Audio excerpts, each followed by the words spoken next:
मैं पिछले अपने एक्सपीरियंस के आधार पे आपको बता पा रहा हूँ कि पहले से पता होता है कि 70% पेपर हमारा बिल्कुल फिक्स्ड है, सेट है, हमें बस उस पे फोकस करना है। बोरोन फैमिली बहुत अच्छे से करे। डाउन द ग्रुप जाते हैं तो साइज पे क्या फर्क पड़ता है, डाउन द ग्रुप जाते हैं तो इलेक्ट्रोनेगेटिव पे क्या फर्क पड़ता है, ये सारी चीजें पे फोकस करें। आप नोट्स को प्लीज प्लीज प्लीज रिक्वेस्ट है अच्छे से कर लीजिए, उसके साथ PYQ लगा लीजिए, NCERT सोल्व कर लीजिए और हमारा जो KGS का मॉड्यूल है वो सोल्व कर लीजिए, आपका काम हो जाएगा। हे स्टूडेंट, आज फिर लेके आए हो आपके लिए एक बहुत ही इंपॉर्टेंट वीडियो। लास्ट वीडियो में मैंने आपको पूरा शेड्यूल बता दिया था, टाइम टेबल बता दिया था। आज बात करते हैं केमिस्ट्री की, कि केमिस्ट्री को हम कैसे करें कि इसमें मैक्सिमम से मैक्सिमम स्कोर हम गेन कर सके। बेटा IIT JEE का जब पेपर होता है, बच्चा जब प्रिपरेशन करता है तो शुरू में केमिस्ट्री टफ लगता है, लेकिन जैसे जैसे कोर्स कंप्लीट होता जाता है तो बच्चा कहता है सर केमिस्ट्री तो हो जाएगा, बस अब फिजिक्स और मैथ्स देखना है। तो ये इस तरह का सब्जेक्ट है कि शुरू में थोड़ा मेहनत मांगता है, लेकिन जैसे जैसे आप इसमें ग्रो करते जाते हैं, 11th से 12th की तरफ जाते हैं तो चीज़ें बहुत आसान की तरफ हो जाता है। आसान इन द सेंस मतलब आपको इसमें बहुत ज़्यादा प्रिडिक्टेबल चीज़ें मिलती है पेपर के अंदर। आपको पहले से पता होता है कि क्या इसमें हमें मिलने वाला है। ऐसा मैं कहूँ कि 60% पेपर हमें पहले से पता होता है। अगर आप उस हिसाब से करके जाएंगे 60 to 70% पेपर पहले से हमें प्री डिसाइडेड होता है कि यहाँ से क्वेश्चन सेट होगा। और ये मैं पिछले अपने एक्सपीरियंस के आधार पे आपको बता पा रहा हूँ कि पहले से पता होता है कि 70% पेपर हमारा बिल्कुल फिक्स्ड है, सेट है, हमें बस उस पे फोकस करना है।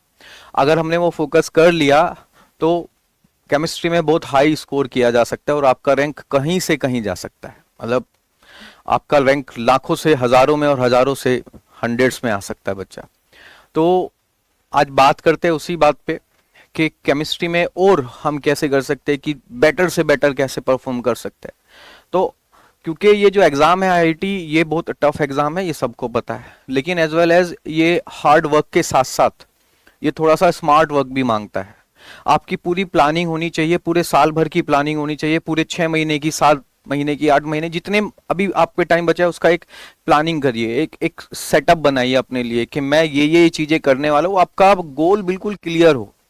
आप ये ना सोच रहे हो कि आज मैं इनऑर्गेनिक पढ़ूं कि फिजिकल पढ़ूं, कल मैं ऑर्गेनिक की रिएक्शंस करूं, परसों मैं अगर ऐसे करोगे, रैंडमली पढ़ोगे तो चीजें खराब होती जाएगी। आपको एक स्मार्ट स्ट्रेटेजी अपनानी पड़ेगी और आपको अगले जितना हमारा टाइम बचा हुआ है उसके हिसाब से अपना एक स्ट्रेटेजी सेट करना पड़ेगा बच्चा। तो उसी के आधार पे कुछ चीजें मैं लेके आया हूँ जो पिछले कुछ पेपर से मैंने निकाला है ढूंढ ढूंढ के, कि कहाँ से क्या चीजें, क्या फोकस किया जा रहा है IIT एडवांस में और IIT मेंस में NTA के द्वारा और IITs के द्वारा। तो वो क्या फोकस कर रहा है, केमिस्ट्री किस बात पे ज्यादा फोकस कर रहा है। तो आइए बात करते हैं। तो बेटा जी, अगर हम देखें कि फिजिकल का जो है, फिजिकल केमिस्ट्री का जो पार्ट है वो लगभग 35 to 37% लास्ट ईयर्स के, पिछले मैं अगर बात करूं कम से कम 8 साल के, यानी कि 2000 अगर मैं 17 से बात करूं और 2024 तक में अगर फिजिकल के क्वेश्चन देखोगे तो 35 to 37% के आसपास इनका परसेंटेज होगा। ऑर्गेनिक के देखोगे तो 30 to 32 होगा, और बेटा जी इनऑर्गेनिक के देखोगे तो 30 to 33 होगा। टोटल मिला के हमारा 100% बनेगा इस तरह से। तो कहने का मतलब है लगभग तीनों का इक्वल वेटेज है, बहुत ज्यादा डिफरेंस नहीं है कि भाई इनऑर्गेनिक ज्यादा आता है कि फिजिकल। बच्चे अक्सर पूछते भी सर क्या ज्यादा आता है, भाई कुछ ज्यादा नहीं आता, तीनों का इक्वल वेटेज है। आपको तीनों पे इक्वल मेहनत करना पड़ेगा, और तीनों का इक्वल मेहनत करोगे, तीनों पार्ट पे इक्वल मेहनत करोगे तभी आप अच्छा परफॉर्म भी कर पाओगे। जैसे आप कह सकते हो कि फिजिकल केमिस्ट्री का हम कह सकते हैं कि ओवरऑल 36%, ऑर्गेनिक का हम कह सकते हैं 31%, इनऑर्गेनिक का हम कह सकते हैं 33% के आसपास है। क्या क्या इंपॉर्टेंट पार्ट्स रहते हैं, क्या क्या इंपॉर्टेंट बातें रहती है, फिजिकल में हम क्या पढ़े, ऑर्गेनिक में हम क्या पढ़े, फिजिकल में क्या पढ़े, क्या छोड़े। जितना पढ़ना इंपॉर्टेंट है उतना ही ये भी इंपॉर्टेंट है कि क्या छोड़े। तो हम इन तीनों पार्ट में किस में ज्यादा मेहनत करें और किस में कम मेहनत में ही ज्यादा नंबर मिल जाएंगे, उसकी बात करते हैं। देखिएगा, अगर मैं सबसे पहले बात करूं ऑर्गेनिक केमिस्ट्री की, स्ट्रेंथ और स्ट्रगल। मैं देखता हूँ बच्चा जब पहली बार ऑर्गेनिक से रूबरू होता है उसको बड़ी दिक्कतें फेस करनी पड़ती है, क्योंकि इसमें दोनों चीजें है, इसमें मेमोराइज भी करना पड़ता है, फ्लो चार्ट्स बनाने पड़ते हैं, शॉर्ट नोट्स बनाने पड़ते हैं और समझना भी पड़ता है।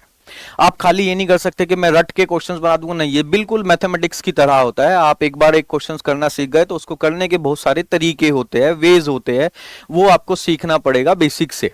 तो इसमें क्या है आपको बेटा जी, अगर मैं बोलूं तो easy to master with concept with practice, इसमें बिल्कुल आपको प्रैक्टिस बहुत ज्यादा करना पड़ेगा। आपको हर चीज लिख लिख करके देखना पड़ेगा। आपके टीचर ने जो पढ़ाया वो घर पे जाइएगा आप, और घर पे जाकर के हर चीज को, हर रिएक्शन को 2-2 3-3 बार लिख करके देखना पड़ेगा। High return from NCERT previous years questions. अब इसकी खास बात क्या है, ऑर्गेनिक की खास बात यह है कि ये पूरा पूरा एनसीईआरटी से आता है मोस्टली। इसका बहुत जो पार्ट आता है वो एनसीईआरटी आता है। आपने जो एनसीईआरटी में पढ़ा वही पूछा जाएगा। आपका सबस्ट्रेट बदलता रहेगा, रिएजेंट नहीं बदलेगा। आपका सबस्ट्रेट बदलता रहेगा, रिएजेंट नहीं बदलेगा। जैसे मैं आपको बताऊं कि हमें एक रिएक्शन दे देगा इस तरह से, एक एग्जांपल से समझ लो। जैसे CH3 और Cl दे दिया, और बेटा जी यहां पे क्या दे दिया, KCN। क्या दे दिया, KCN। तो क्या करना होता है इसमें, बड़ा आसान सा, यहां से Cl हटाओ और Cn लगाओ। CH3 हटाया और Cn लगाया और क्या निकाल दिया बेटा, KCl। अब क्या बदलेगा एग्जाम में, क्या बदल देगा, इस CH3 को क्या कर देगा, CH3 CH2 कर देगा, Cl कर देगा और KCN लिख देगा। क्या करना है, Cl हटाना है, Cn लगाना है, तो CH3 CH2 और क्या बन जाएगा बेटा, Cn और KCl निकल जाएगा। तो इस तरह से सबस्ट्रेट बदलेगा, लेकिन ये जो बीच में लिखा हुआ है दैट इज कॉल्ड रिएजेंट, ये नहीं बदलेगा। पता है आपको रिएजेंट। तो ऑर्गेनिक में क्या है, जो आपने पढ़ा है, जो आपके टीचर ने आपको पढ़ाया है बेटा, उसी से ही क्वेश्चन डेवलप किए जाते हैं अलग अलग तरीके से। आपने क्लास के अंदर रिएक्शंस को इंडिविजुअली पढ़ा है, एक चैप्टर में एक रिएक्शन पढ़ा, फिर दूसरा रिएक्शन पढ़ा, फिर तीसरा रिएक्शन पढ़ा नंबर वाइज, लेकिन एग्जाम में क्या करेगा, 5 रिएक्शंस को एक साथ कंबाइन करके दे देगा। यहां से बताओ, ए से शुरू हो रहा है, बी सी डी एफ बताओ। तो इस तरह से कंबाइन रिएक्शंस पूछी जाते हैं। तो इसमें आपको प्रैक्टिस की बहुत ज्यादा जरूरत है। आप इसमें पीवाईक्यू की हेल्प लीजिए। जिस तरह से पीवाईक्यू के क्वेश्चंस पूछे गए हैं, आपकी जो प्रिपरेशन होनी चाहिए उसके आधार पे होनी चाहिए, उसके बेस पे होनी चाहिए। Time consuming initially but scoring in long run. शुरू में दिक्कत होगी, 1 महीना 2 महीना लगेगा, लेकिन फिर आप जब एक बार इसको पकड़ गए ना इसको, तो फिर आप फटाफट क्वेश्चंस करेंगे। 1 सेकेंड 2 सेकेंड देखो और मारो, ऐसे कर दोगे इसके क्वेश्चंस। बहुत आसान होते हैं, बहुत इजी होते हैं, बस इसको पकड़ना सीखना है। पकड़ोगे कब, जब तक एक तो ऑर्गेनिक कंप्लीट नहीं हो जाता, तब तक पूरा सिनेरियो समझ नहीं आता, क्योंकि हर एक रिएक्शन, हर एक चैप्टर की रिएक्शंस को हम क्या कर सकते हैं, इंटरलिंक कर सकते हैं। तो वो आपको इंटरलिंकिंग आनी चाहिए, आपको प्रैक्टिस करना चाहिए। दूसरी इंपॉर्टेंट बात, इसमें आपको रिएजेंट से प्रोडक्ट बनाते हैं तो उसका एक मैकेनिज्म होता है, उसका एक प्रोसेस होता है, वो रिएक्शन मैकेनिज्म आना चाहिए। तो अगर आप रिएक्शन मैकेनिज्म करना सीख गए तो ये बहुत आसान हो जाता है, बहुत इजी हो जाता है, और बहुत आसानी से आप बहुत हाई स्कोर इसमें कर सकते हो। Topics, GOC, reaction mechanism, name reactions. बेटा जी ये जो नेम रिएक्शन है ना, मैं कहूं कि पूरी ऑर्गेनिक का अगर 60% पार्ट है वो नेम रिएक्शंस में कन्वर्ट हो जाएगा। जैसे आपने सुना होगा एल्डोल कंडेंसेशन होता है, एल्डोल कंडेंसेशन, अब देखिएगा डायरेक्ट एग्जाम में रखा हुआ मिलेगा रिएक्शन। जैसे कैनिजारो रिएक्शन होता है, कैनिजारो रिएक्शन होता है, कैनिजारो रिएक्शन, ये बहुत इंपॉर्टेंट है। जीओसी, जीओसी में इंटरमीडिएट पे फोकस करे, कार्बोकैटायन पे फोकस करे, कार्बो एनायन पे फोकस करे, फ्री रेडिकल पे फोकस करे, बेंजाइन पे फोकस करे, है ना, बेंजाइन पे फोकस करे, कार्बीन पे फोकस करे। आप इनकी स्टेबिलिटी ऑर्डर -I +I क्या होता है, -M और +M क्या होता है बेटा, ये इस पे फोकस करेंगे तो आपका जीओसी हो जाएगा। Acidic character, basic character, -I +I कर लिया, बहुत आसानी से निकल जाएगा। एक बार बस अपने जो टीचर के आपने नोट्स करे हुए हैं ना, उनको अच्छे से दिमाग में सेट करे, उनको बैठाए और रफ नोटबुक पे जाके प्रैक्टिस करे, आपका ऑर्गेनिक हो जाएगा बेटा। दूसरा अगर हम बात करें बेटा जी नेक्स्ट, तो दूसरा है हमारा इनऑर्गेनिक केमिस्ट्री, दी एनसीईआरटी गेम। पक्का तुम्हें दुनिया वाला चाहे जो बोले, तुम्हारा जो क्लास टीचर है वो चाहे तुम्हें जो बोले, आप सबको नमस्ते बोले और बोले कि भाई मैं एनसीईआरटी के बाहर नहीं जाऊंगा, बिल्कुल नहीं जाऊंगा। इनऑर्गेनिक केमिस्ट्री मतलब direct NCERT lines question, direct NCERT line question. Inorganic chemistry NCERT से बाहर बहुत कम, एक आध क्वेश्चन में कहता हूं कि आ गया हो तो कह नहीं सकते, अदरवाइज भाई 99.9% जो इनऑर्गेनिक केमिस्ट्री होता है वो पूरा का पूरा एनसीईआरटी से आता है। आपको इनऑर्गेनिक केमिस्ट्री में एनसीईआरटी के अलावा कुछ भी नहीं करना। पूरी दुनिया भी आके बोले कि करो, आपको नहीं करना भाई। एनसीईआरटी से बाहर नहीं पूछा जाता, नहीं पूछा जाता, नहीं पूछा जाता। अब वो आपके ऊपर है, आप इसको लेते हैं कि नहीं लेते, और दुनिया वालों की बातें सुनते हैं कि वो चलता रहेगा, लेकिन आपको सिर्फ एनसीईआरटी करना है बच्चा। तो इसमें क्या करना है, प्योर एनसीईआरटी बेस्ड है, हाई स्कोरिंग है भाई। आपने अगर याद कर लिया उसको कोई बदल नहीं सकता, वो एज इट इज पूछा जाएगा, बस आपको वो याद करना है। याद करिए चीजें, रटिए, एनसीईआरटी पढ़िए, लाइन बाय लाइन पढ़िए इनऑर्गेनिक केमिस्ट्री में, और जा करके सेम क्वेश्चन तुम्हारा लाइन से उठा हुआ होगा, टिक करना है बस। कुछ चेंज नहीं, कोई एक्स्ट्रा नहीं, कुछ डिडक्शन नहीं। मेमोरी बेस्ड होता है बट प्रिडिक्टेबल, बहुत अच्छी बात है प्रिडिक्टेबल, ये वर्ड इसको समझिए। प्रिडिक्टेबल, आपको पेपर को समझना पड़ेगा, आपको पेपर को करना पड़ेगा कि पेपर कैसे प्रिडिक्टेबल। जैसे इनऑर्गेनिक की अगर मैं बात करूं तो आप बोरोन फैमिली बहुत अच्छे से करें, बोरोन फैमिली में बहुत अच्छे से करें, खास करके B2S6 का स्ट्रक्चर, S3BO3 का स्ट्रक्चर, बोरोन फैमिली बहुत अच्छे से करें। डाउन द ग्रुप जाते हैं तो साइज पे क्या फर्क पड़ता है, डाउन द ग्रुप जाते हैं तो इलेक्ट्रोनेगेटिव पे क्या फर्क पड़ता है, ये सारी चीजें पे फोकस करें। दूसरा फोकस करें आप नोबल गैस फैमिली पे, नोबल गैस फैमिली को बहुत अच्छे से पढ़े। तीसरा फोकस करें हेलोजन फैमिली को बहुत अच्छे से पढ़े, हेलोजन फैमिली को बहुत अच्छे से पढ़े, खास करके इंटर हेलोजन। इसमें खास करके क्या बोल रहा हूं मैं, नोबल गैस फैमिली में आप जेनोन के कंपाउंड्स, 12 रिएक्शन है टोटल एनसीईआरटी में, 12 जेनोन के कंपाउंड्स की आप रट्टा मार के जाइएगा, सामने रखी हुई मिलेगी। जेनोन के कंपाउंड की रिएक्शंस, जेनोन के कंपाउंड की ज्योमेट्री शेप, जेनोन के कंपाउंड का हाइब्रिडाइजेशन, जेनोन के कंपाउंड में कितने लोन पेयर बॉन्ड पेयर होते हैं, जेनोन के कंपाउंड में क्या बॉन्ड एंगल होता है, आप ये करके जाइए। सामने रखा हुआ क्वेश्चन है, आप नहीं छोड़ सकते उसको। आप और कहां पे वर्क करेंगे, बोरोन फैमिली में बता रहा हूं, B2S6 पे बहुत फोकस करिएगा, बोराजिन पे फोकस करिएगा, ये बहुत इंपॉर्टेंट चीज है। इसके बाद जो बाकी ग्रुप बच जाते हैं हमारे, जैसे नाइट्रोजन फैमिली हो गया, ऑक्सीजन फैमिली हो गया, कार्बन फैमिली हो गया, इसमें से इंपॉर्टेंट चीजें आप पढ़ोगे। जैसे कार्बन फैमिली में सिलिकॉन्स होता है, सिलिकेट्स होता है, ये बहुत इंपॉर्टेंट है कार्बन फैमिली का पार्ट। नाइट्रोजन फैमिली में नाइट्रोजन के ऑक्साइड होते हैं, फास्फोरस के ऑक्साइड होते हैं, ऑक्सो एसिड्स होते हैं, बहुत इंपॉर्टेंट है ये टॉपिक। ऑक्सीजन की फैमिली में इसके हैलोजन कंपाउंड जो बनता है, मोनो डाई ट्राई टेट्रा करके, बहुत इंपॉर्टेंट है। वहां पे कितने लोन पेयर है, कितने बॉन्ड पेयर है, कितने वैकेंट ऑर्बिटल है, कौन हाइड्रोलिसिस कर सकता है कि कौन नहीं कर सकता, ये क्वेश्चंस, ये डायरेक्ट क्वेश्चंस आते हैं, सब एनसीईआरटी में दिया। एक क्वेश्चन भी बाहर से नहीं आएगा, एक क्वेश्चन भी बाहर से नहीं आने वाला। उसके बाद क्या करना है, हाँ बोरिंग फॉर सम, बोरिंग तो होगा भाई, क्योंकि हमें चीजें लिखी हुई है उसको याद करना है, तो थोड़ा सा बोरियत तो फील होगी। लेकिन बेटा जी ये बोरियत ही तो आपको पैकेज दिलाएगी फिर बाद में 1.5 करोड़ का, यही तो दिलाएगा वो आईआईटी, यही तो होगा बेटा वो। आज बोर होगे तभी तो उस टाइम पे इतना बड़ा बड़ा पैकेज उठा पाओगे, आज मजे करोगे तो नहीं हो पाएगा भाई। तो बिल्कुल थोड़ी बोरियत होती है, क्योंकि बहुत ज्यादा इसमें लाइन बाय लाइन हमें पढ़ना पड़ता है। बस आप क्या करिएगा, अपने टीचर की थोड़ी सी हेल्प लीजिएगा, मेरे बच्चे आके मेरे से पूछ लीजिएगा कि कैसे पढ़ना है, मैं बता दूंगा। हर लाइन जो आप पढ़ रहे हो उसका जो इंपॉर्टेंट है, उस पेज की जो जान है वो निकालनी है खींच के, और उसको शॉर्ट नोट में लेके जाना है। आप एनसीईआरटी को 1 बार पढ़े, 2 बार पढ़े, 3 बार पढ़े, 4 बार पढ़ ले, 4 बार एनसीईआरटी पढ़ लोगे तो मेरे हिसाब से मोर देन इनफ हो जाता है। 4 बार पढ़ने के बाद आप उस पेज पे जो इंपॉर्टेंट नोट है उसको लिख ले शॉर्ट में, जितना लिख सकते हैं, देन एनसीईआरटी रख दे एक तरफ। आप बार बार एनसीईआरटी से जाके नहीं पढ़ सकते, आप उस पेज की जो इंपॉर्टेंट इंफॉर्मेशन है वो सारी एक जगह पे इकट्ठा कर ले, देन उसको छोड़ दे, एक शॉर्ट नोट्स आपका तैयार हो गया। शॉर्ट नोट्स जरूर बनाए। आपको ऑर्गेनिक में भी बनाना पड़ेगा, आपको इनऑर्गेनिक में भी बनाना पड़ेगा। उसके बाद आप देखेंगे फोकस कहां ज्यादा रखना है इनऑर्गेनिक में, periodic table, down the group क्या होता है, इन द पीरियड क्या होता है, अलोंग द पीरियड क्या होता है, अलोंग द पीरियड क्या होता है। तो ये सारी चीजें, साइज पे क्या फर्क होता है, इलेक्ट्रॉन गैन एंथैल्पी पे क्या फर्क होता है, इलेक्ट्रोनेगेटिविटी पे क्या फर्क होता है, जाओ ये क्वेश्चन बता देता हूं। ऑक्सीजन, सल्फर, फ्लोरीन, क्लोरीन का electronegative negative electron gain enthalpy, negative electron gain enthalpy.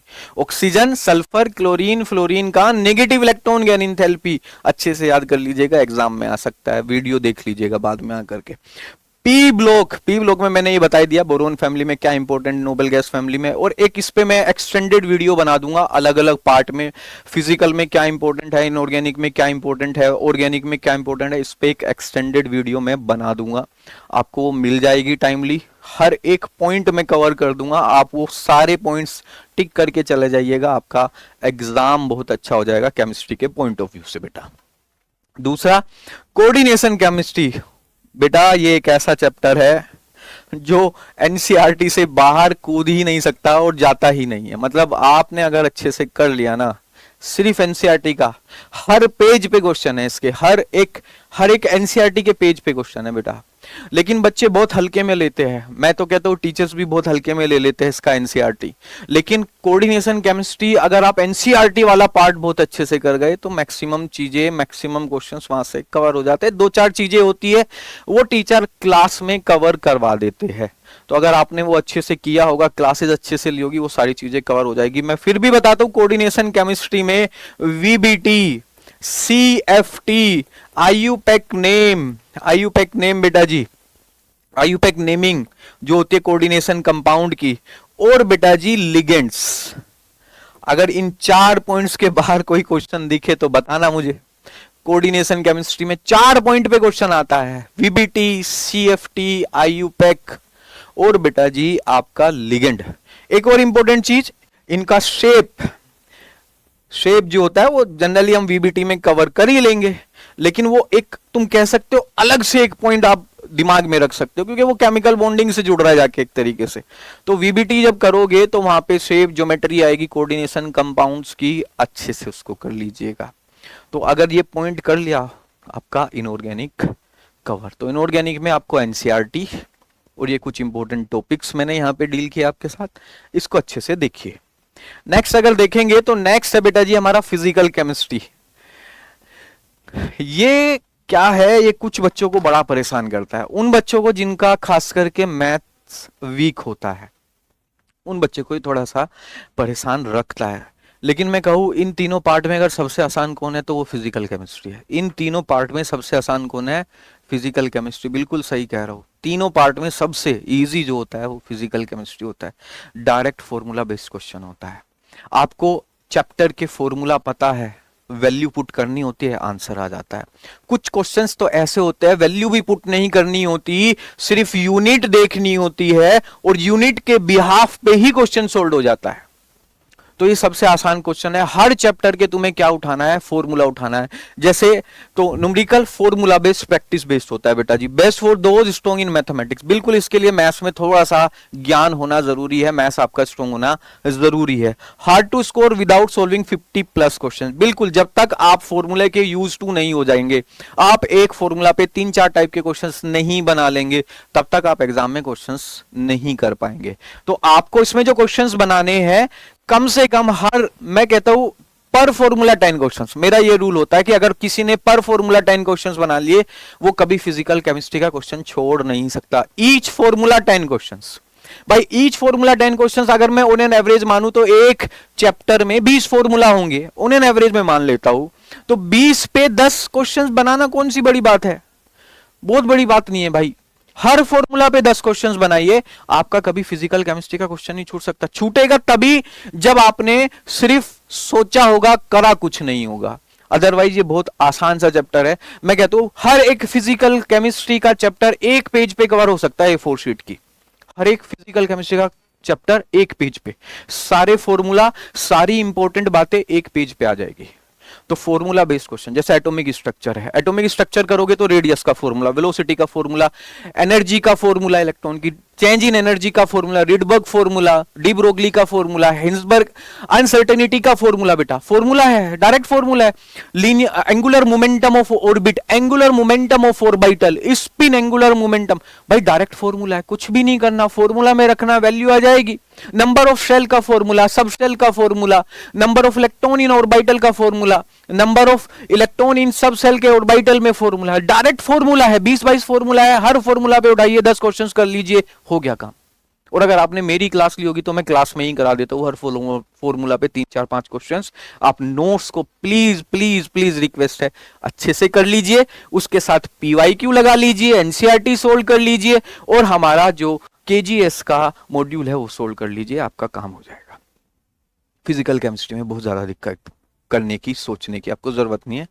तीसरी चीज क्या होगी बेटा जी, कहां पे ज्यादा फोकस रहने वाला है, थर्मोडाइनमिक्स। थर्मोडाइनमिक्स में भी अगर मैं बोलूं तो थर्मोकेमिस्ट्री, थर्मोकेमिस्ट्री, थर्मोकेमिस्ट्री से क्वेश्चन, बिल्कुल। अब थर्मोडायनामिक्स जब पढ़ोगे तो इसमें थर्मोकेमिस्ट्री पे फोकस ज्यादा रखना है आपको। आयनिक इक्विलिब्रिया, बिल्कुल बेटा, आयनिक इक्विलिब्रिया, एसिड बेस कॉन्सेप्ट पे क्वेश्चन आता है, एसिड बेस पे कॉन्सेप्ट पे क्वेश्चन आता है। Ksp solubility product, famous famous famous, Ksp पे क्वेश्चन आता ही आता है, एसिड बेस पे क्वेश्चंस पूछे जाते हैं बहुत ज्यादा।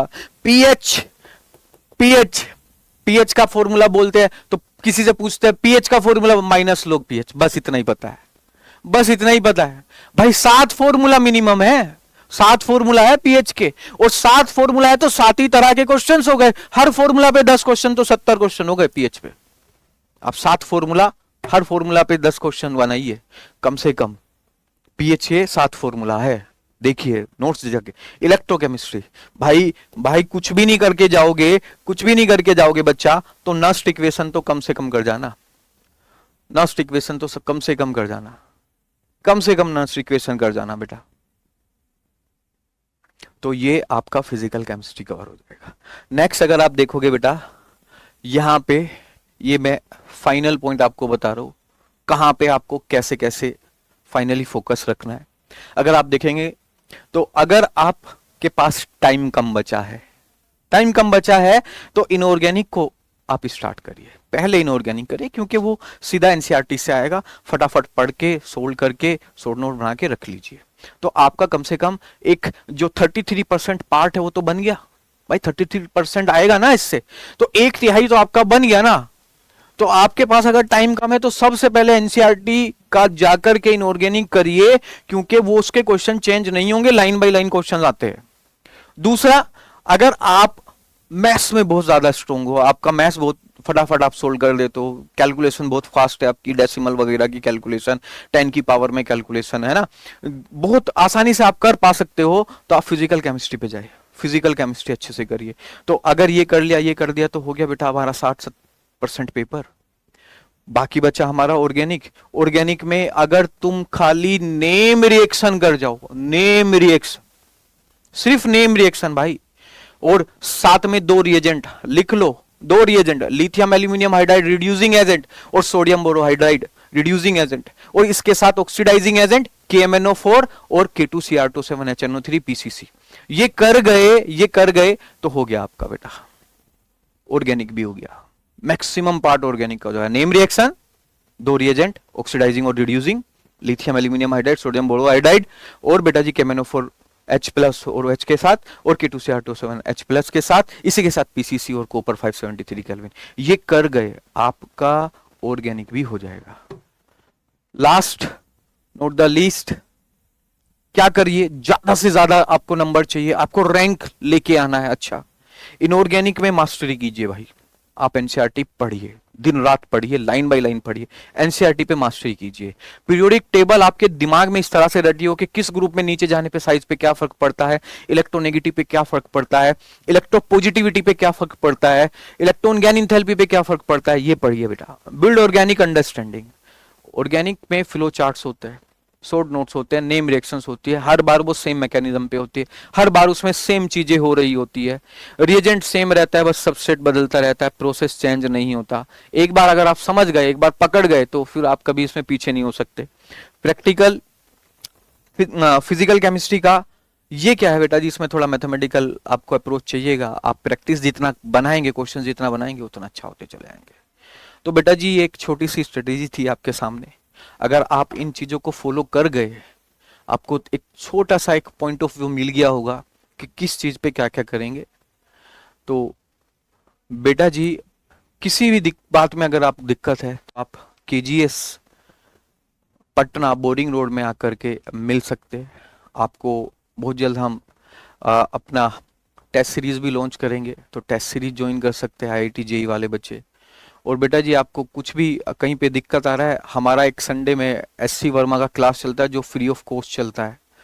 राहुल गुप्ता सर उसको लेते हैं, बेटा वो क्लास आकर के लीजिए बिल्कुल फ्री ऑफ कॉस्ट, और उसमें आके अपने डाउट्स क्लियर कर सकते हैं। केमिस्ट्री में मिलना है तो मैं भी आपको मिल जाऊंगा सेंटर पे जब भी आपको चाहिए।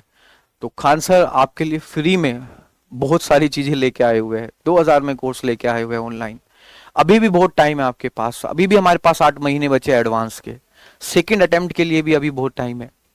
तो अगर अभी भी आपने शुरुआत नहीं की है तो अब आप शुरुआत कर सकते हैं बच्चा। Thank you very much. जय हिंद, जय भारत।